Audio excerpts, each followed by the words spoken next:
everyone. My name is Gravy, and welcome back to another poem. I don't know if you can hear, but today it is windy. It is so windy that it is making noise as it hits the window behind me. It is going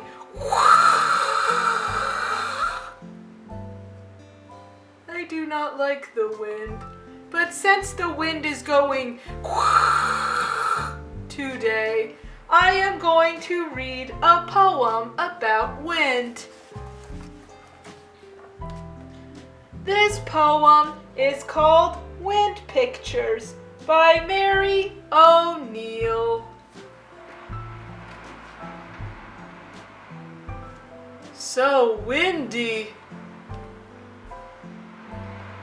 Look, there's a giant stretching in the sky.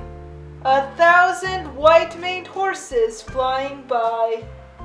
A house, a mother mountain with her hills. A lazy lady posing in her frills. Cotton floating from 1,000 bales. And a white ship with white sails. See the old witch fumbling with her shawl. White towers piling on a castle wall. The bits of soft that break and fall away. Airborne mushrooms with undersides of gray. Above, a white doe races with her fawn on the white grass of a celestial lawn. Lift up your lovely heads and look as wind turns clouds into a picture book. When I think of the wind, I think of the noise and how I cannot see things because of the wind.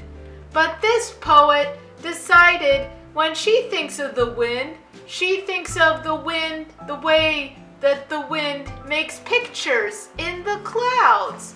So that is a fun way to look at the wind.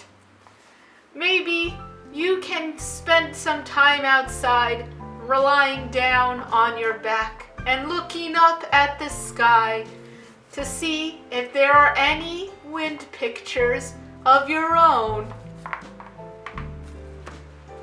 I would tell you to comment what you see below, but this is a kids video and you cannot comment on kids videos.